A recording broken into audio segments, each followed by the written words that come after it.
conspiracy-oriented friends. Hey, check out Jason's YouTube channel, right, guys? It's Dr. YouTube, Timothy Tucker here. You're absolutely right. In my first term, we ended the war in Iraq. In my second term, I will win the war on Christmas. Kill God, huh? Think it's funny? Huh? Think it's funny? More than 30 years. I want to know more about this. The star-studded and first family-studded. Yeah. Christmas Well, in Satanists Washington is don't want Christmas, guys.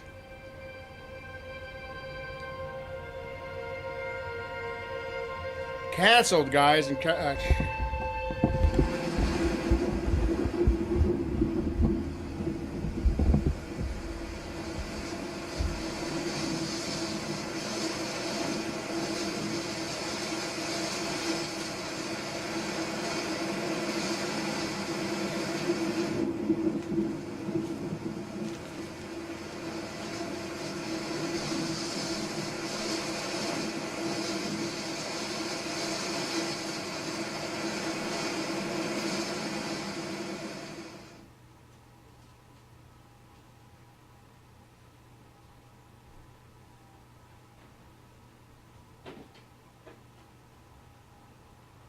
This mass shooting comes just days after a gunman killed 3 people in a Colorado Planned Parenthood clinic.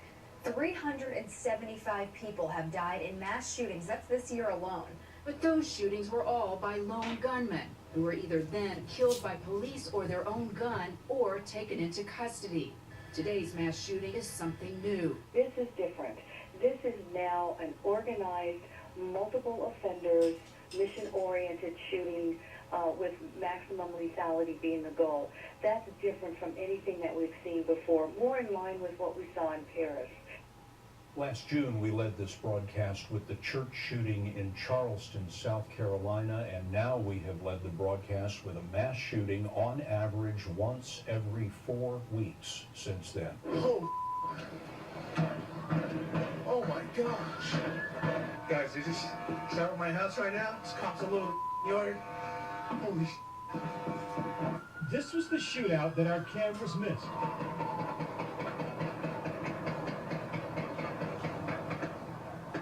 One neighbor out in the front yard, and another crouching down in his garage.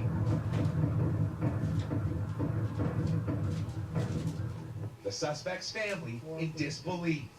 And to remember that our Islamic brothers and sisters are not at fault here. This certainly is not about the Muslim faith. We stand together, Muslims, Christians, Jews, people of all faiths. On this last leg of his Africa tour, Pope Francis made his first trip to an active war zone today. He arrived in the Central African Republic, a country swept up in violence. It took a fair bit of strength for tens of thousands of faithful to make their way into a field for the Mass at Nairobi University, but persistent rain turned into a quagmire.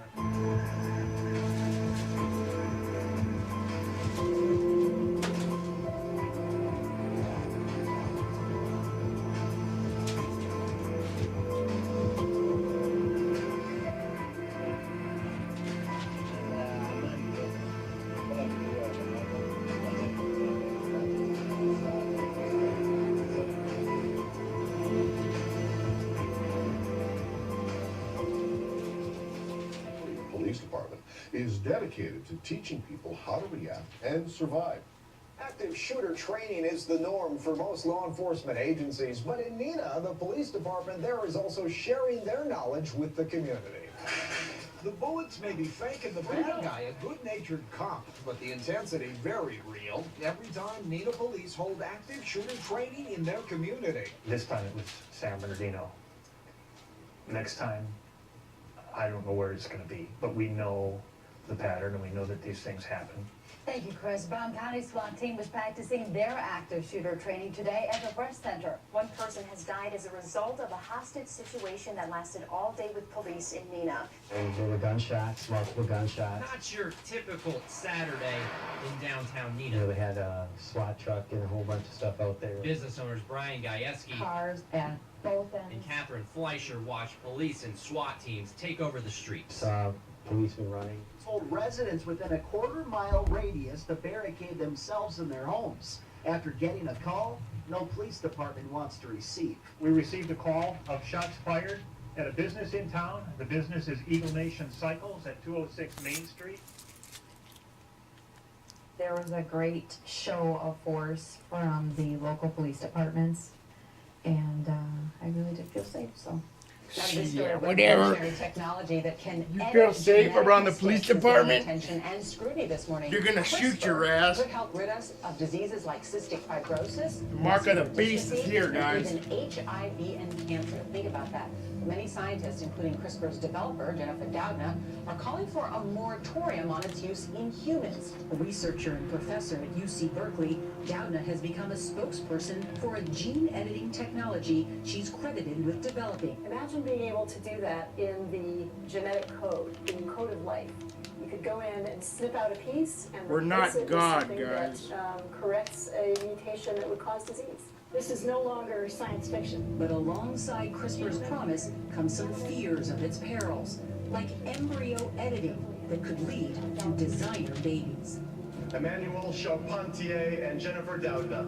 The high hopes and high stakes associated with CRISPR have catapulted Doudna into a rare stratum of scientific celebrity. Last year, she and her research partner received the $3 million Breakthrough Prize in Life Sciences, which seems to be only the beginning. Get ready, biohackers, because tech tattoos are just around the corner. Chaotic Moon is a mobile dev company with an idea they're calling tech tats. Tech tats are actually biosensors that rest on top of The your mark skin of the as opposed to beast, being guys. injected It's the underneath them mark like of the real beast. tattoos. And a small microcontroller handles incoming data and storing information. Electroconductive paint allows for temperature sensing, while an ambient light sensor flips on an LED if it realizes it's dark out, making you kind of feel like a really awesome cyborg. A Bluetooth low-energy connection means transferring health data. I don't to want to be a cyborg. Since it can be placed anywhere instead of just on your wrist, Chaotic Moon believes it might have a place in tracking. They also mentioned the possibility of bio-NFC, which would turn one of these temporary tattoos into a payment portal that you could activate by gesture. That's the mark of the beast, guys. It talks about it in the Bible. We're paying for other people to steal, and it's costing billions. Now, a retired police major thinks he has a unique way to fight it. Here's Fox 2's Chris Hayes with the technology that could stop shoplifters before they strike. Sandy, it's facial recognition software that could help store managers stop shoplifters with a smile. Our CEO is the guinea pig here. Paul comes through, you see within a tenth of a second, he's boxed in his breath.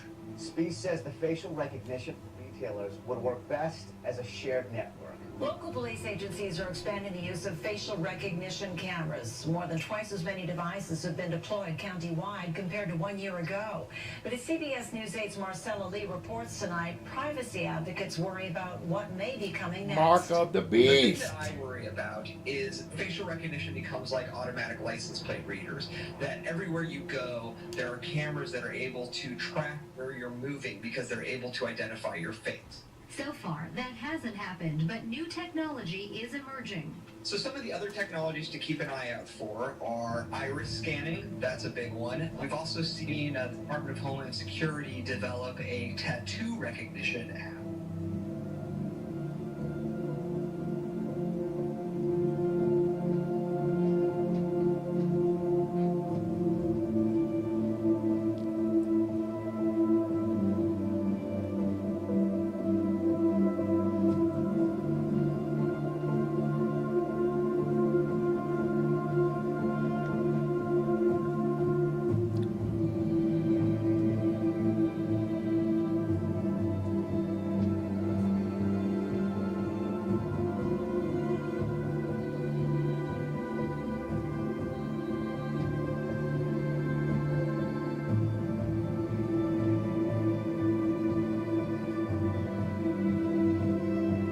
Mark of the beast, guys.